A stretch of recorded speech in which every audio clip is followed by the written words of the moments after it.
Sendaqalarning qo'lidan hech narsa kelmaydi. Faqat ana erkaklarni qo'njiga kirib olib, lavozim egallashni bilasanlar xolos.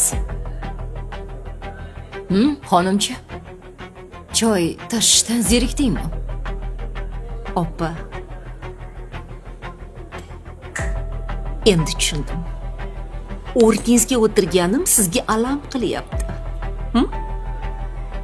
O'sha lavozimchi senga sadaqa bo'lsin. Men sizni sadaqangizga zormasman. Menga qara.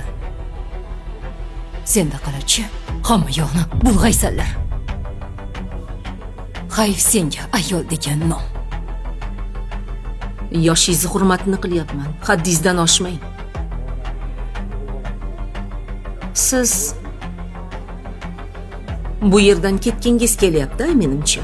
Hozir 15 daqiqada ishingizni hal qilib chiqaman.